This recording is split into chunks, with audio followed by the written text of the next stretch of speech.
யாழ்ப்பாணம் மாவட்டத்திலே டெங்கு நோயின் பரம்பலானது தற்போது ஒரு பூரணமான கட்டுப்பாட்டிலே இருக்கின்றது. கடந்த பல வருடங்களாக எமது சுகாதாரத்துறையைச் சேர்ந்த உத்தியோகத்தர்கள், குறிப்பாக சுகாதார வைத்திய அதிகாரிகள், பொது சுகாதார பரிசோதகர்கள், பிராந்திய தொற்றுநோய் வைத்திய அதிகாரிகள், மலேரியா தடுப்பு வைத்திய அதிகாரிகள், இந்த பணிமனையினர் அவர்கள் எடுத்த அளப்பரிய முயற்சியின் மூலம் கடந்த சில வருடங்களாக டெங்கு நோயின் பரம்பல் படிப்படியாக குறைந்து வருகின்றது.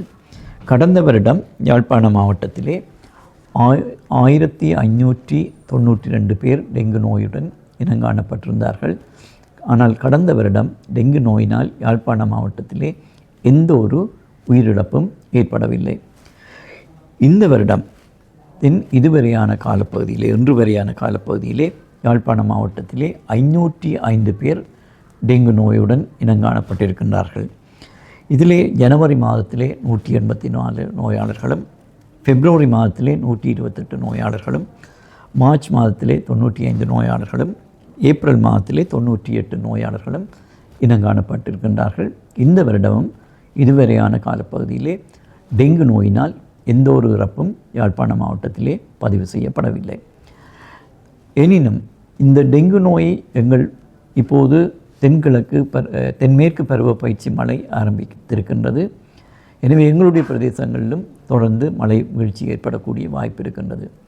இதற்கு பின்னர் இந்த டெங்கு நோயின் பரம்பல் படிப்படியாக அதிகரிக்கக்கூடிய வாய்ப்பு இருக்கின்றது. எனவே பொதுமக்கள் தங்கள் வீடுகளையும், வீட்டு சுற்றாடலையும், வேலைத்தலங்களையும், பொது இடங்களையும், இந்த நுளம்பு உற்பத்தியாகக்கூடிய இடங்களை அழித்து அவற்றை துப்புரவாக வைத்துக் கொள்வதன் மூலம் இந்த டெங்கு நோயிலிருந்து உங்களை பாதுகாத்து கொள்ள முடியும்.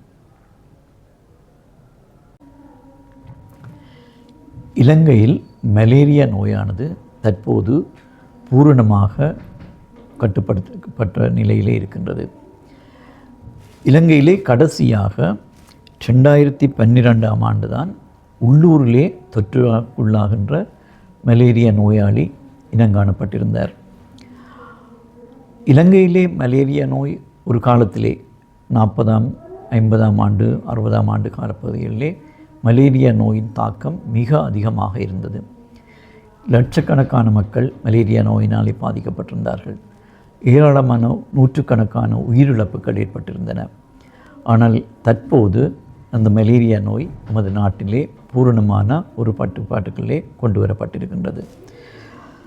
2012ஆம் ஆண்டு தான் இலங்கையிலே இறுதியாக உள்ளூரிலே தொற்றுக்குள்ளாகின்ற மலேரியா நோயாளி இனங்காணப்பட்டிருந்தார். ஆனால் இலங்கையில் இந்த மலேரியா நோய் பூரணமாக கட்டுப்பாட்டுக்குள்ளே கொண்டு வரப்பட்டிருந்தாலும் உலகின் பல பாகங்களிலே மலேரியா நோயின் பரம்பல் இன்னும் தீவிரமாக இருக்கின்றது.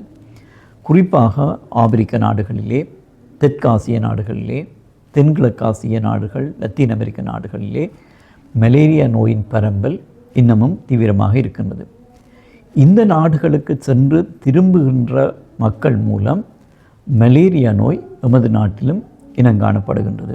இதை நாங்கள் இம்போர்ட்டட் மலேரியா என்று சொல்வோம், அல்லது இறக்குமதி செய்யப்பட்ட மலேரியா என்று குறிப்பிடுவோம். இப்படியாக கடந்த பல வருடங்களாக நாங்கள் அவதானித்திருக்கின்றோம். ஆப்பிரிக்க நாடுகளுக்கு, தெற்காசிய அல்லது தென்கிழக்காசிய நாடுகளுக்கு சென்று திரும்பி வருபவர்கள் மூலம் மலேரியா நோய் பலர் இங்கே இனங்காணப்பட்டிருக்கின்றார்கள்.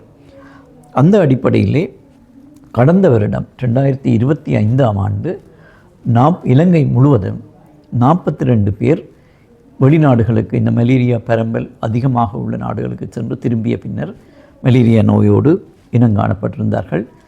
இந்த வருடம் 2026ஆம் ஆண்டிலே இதுவரை 11 நோயாளர்கள் இனங்காணப்பட்டிருக்கின்றார்கள்.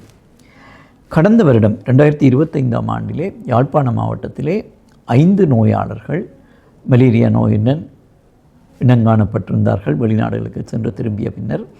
அதிலே ஒருவருக்கு உயிரிழப்பும் ஏற்பட்டிருந்தது. நெடுந்தீவு பிரதேசத்தைச் சேர்ந்த ஒருவர் ஆப்பிரிக்க நாடுகளுக்கு சென்று திரும்பி வந்த பின்னர் அவருக்கு இந்த மலேரியா நோய் ஏற்பட்டு மிக தாமதமான ஒரு காலகட்டத்திலே அவர் வைத்தியசாலையில் அனுமதிக்கப்பட்டு அவர் உயிரிழந்திருந்தார். இந்த வருடம் எமது யாழ்ப்பாண மாவட்டத்திலே இதுவரை ஒரு நோயாளி இனங்காணப்பட்டிருக்கின்றார். மலேரியா நோயோடு இந்த வெளிநாட்டுக்கு சென்று வந்த ஒருவர். எனவே தற்போது நாங்கள் இந்த இப்படிப்பட்ட மலேரியா பரம்பல் அதிகமாக உள்ள நாடுகளுக்கு செல்பவர்கள் இதுக்கான மலேரியாவுக்கான ஒரு தடுப்பு குளிசை இருக்கின்றது, மருந்து இருக்கின்றது. அதை அவர்கள் பெற்று அவர்கள் அங்கே செல்வதற்கு ஒரு மாதத்துக்கு முன்னர் அவர்கள் ஆரம்பிக்க வேண்டும்.